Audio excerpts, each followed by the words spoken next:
यानंतर अत्यंत महत्त्वाची ब्रेकिंग न्यूज येते। नाशिकमधून महापालिकेने सिंहस्थसाठी उभारलेले तात्पुरतं ऑफिस आता वाहून गेलेलं आहे।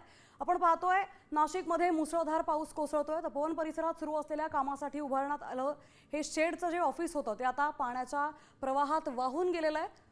अत्यंत धक्कादायक बातमी समोर येतेय। गोदावरी नदीला आपण पाहतोय तिच्या पातळीत वाढ झालेली आहे। दुतोंड्या मारुतीच्या छातीपर्यंत पाणी आलंय आणि अशातच नाशिकमधलं सिंहस्थसाठी जे ऑफिस उभारण्यात आलं होतं ते पाण्यात वाहून गेलेलं आहे। आपले प्रतिनिधी अभिजित सोनावणे आपल्या सोबत आहेत।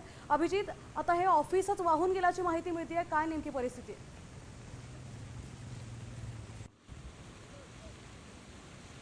गोदावरीला पूर आलेला आहे आणि पाण्याची पातळी ही दिवसागणिक या ठिकाणी आपल्याला वाढताना बघायला मिळते। त्यामुळे सिंहस्थाची जी तपोवन परिसरामधली जी कामं होती ती कामं त्या ठिकाणी करण्यासाठी कुंभमेळ्यासाठी एक तात्पुरतं ऑफिस त्या ठिकाणी उभारण्यात आलेलं होतं। मात्र ते ऑफिस आता गोदावरीच्या पुराच्या पाण्यामध्ये वाहून गेलेलं आपल्याला या दृश्यांमध्ये बघायला मिळेल। अगदी मिनिटागणिक गोदावरीची पाणी पातळी वाढतीये। दुतोंड्या मारुतीच्या छातीच्या वरपर्यंत आता गोदावरीच्या पुराचं पाणी गेलेलं आपल्याला बघायला मिळते आणि गोदावरी नदीचं पात्र जे आहे ते आपल्याला या दृश्यांमध्ये जर आपण बघितलं तर अगदी काही वेळापूर्वी समोर जी दशक्रिया विधीची जागा आपल्याला या दृश्यांमध्ये बघायला मिळते त्या ठिकाणी देखील गोदावरीच्या पुराचं पाणी नव्हतं। मात्र आता ही संपूर्ण शेड गोदावरीच्या पुराच्या पाण्याखाली गेलेली आहे आणि गोदावरी नदीच्या पुराचं पाणी आता हळूहळू पात्र सोडून बाहेर यायला सुरुवात झालेली आहे।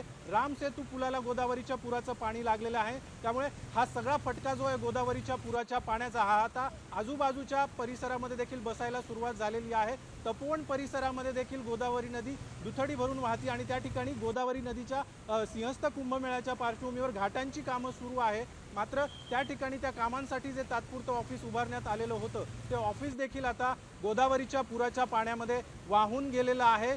शहरामध्ये देखील अनेक ठिकाणी रस्त्यांवर पाणी साचलेलं आहे। काही ठिकाणी कॉलनीमध्ये पाणी शिरल्याची माहिती देखील समोर येते। त्यामुळे परिस्थिती जी आहे ती आता मिनिटागणिक या ठिकाणी आपल्याला गंभीर होत असल्याचं सध्या बघायला मिळते आणि सिंहस्थ कुंभमेळ्याच्या कामांना देखील आता या पुराचा फटका बसताना आपल्याला बघायला मिळतोय। अभिजित, धन्यवाद आपण दिलेल्या सविस्तर माहितीबद्दल। आपण अत्यंत महत्त्वाची अपडेट पाहतोय। सिंहस्थसाठी उभारलेलं ऑफिस आता गोदावरी नदीच्या पुरात वाहून गेलेलं आहे। अत्यंत गंभीर इथली पूरस्थिती निर्माण झालेली आहे। त्यामुळे नाशिककरांनी काळजी घेण्याचं आवाहन आम्ही करतोय।